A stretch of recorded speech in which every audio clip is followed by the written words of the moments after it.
कि दास के घर पर परम सत्कार योग सत्यार्थी जी आए हुए थे और भी कुछ महापुरुष आए हुए थे। तो जब नमस्कार करने लगे तो एक महापुरुष थे, उन्होंने चश्मा डाला हुआ था। अब वो चश्मा काला था, दिन का टाइम, घर के अंदर, फिर भी काले चश्मे में थे।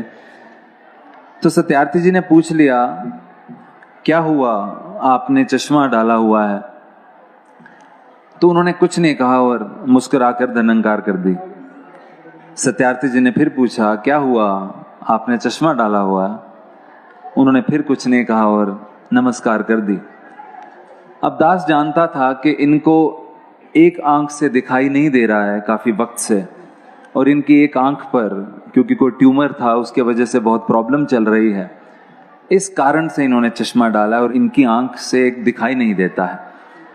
तो दास ने सोचा कि अगर ये खुद नहीं बता रहे हैं तो मैं ही सत्यार्थी जी को बता देता हूं। तो दास ने कहा, सत्यार्थी जी दरअसल इनकी एक आंख, अभी इतना ही कहा था तो उन महापुरुषों ने दास का हाथ खींच लिया। सत्यार्थी जी ने फिर पूछा, हाँ जी आप कुछ कह रहे थे? दास ने फिर कहा कि सत्यार्थी जी दरअसल इनकी एक आंख, फिर उन्होंने हाथ खींच लिया। दास ने पूछा, क्या हो गया, आप बताने क्यों नहीं दे रहे हैं? कहते नहीं रुक जाओ। तो दास ने फिर भी कह दिया कि इनको एक आंख से दिखाई नहीं देता है, कुछ समय पहले इनकी एक आंख की निगाह चली गई है, तो बख्शिश करो, कृपा करो कि इनको भी तंदुरुस्ती बख्शो। उन्होंने दास को पीछे कर लिया और सत्यार्थी जी के कान में जाकर कहते, मैं इनको इतने वक्त से रोक रहा था, ये रुके नहीं। मैं इसलिए नहीं कहना चाहता था क्योंकि मैं ये सोचता हूं कि अगर ये निगाह लेके इसने ज्ञान की निगाह दे दी तो ये कोई घाटे का सौदा तो नहीं है। साथ संगत दास कांप गया।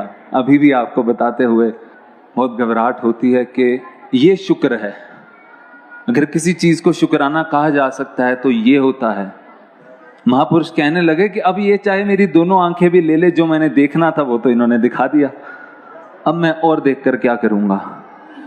ये शुक्राना। और मेरे मन में शिकवे आ जाते हैं, मैं इनके चरणों में आता हूं और कहता हूं, बाबा जी मुझे ये नहीं मिला, मेरे हिसाब से ये नहीं हो रहा। एक वो संत है जो कहता है कि आपने इतनी बड़ी दात दे दी, इसके बाद मेरी औकात ही नहीं है मैं आपसे कुछ मांग लूं। आओ साथ संगत, अगर शुक्र करना है, शुक्राना करना है, तो इस बात का शुक्राना करें कि जो दात इन्होंने बख्शी है वो कितनी अमोलक है। कहीं ऐसा तो नहीं कि मुझे आभास ही नहीं हो रहा कि इन्होंने मुझे क्या बख्श दिया है। शुक्र करें कि कुछ नहीं मांगा, निगाह तो उनसे भी नहीं ली थी, कोई कारण होगा, पता नहीं क्या लिखा था, सदगुरु ने फिर भी पर्दा डाल दिया होगा।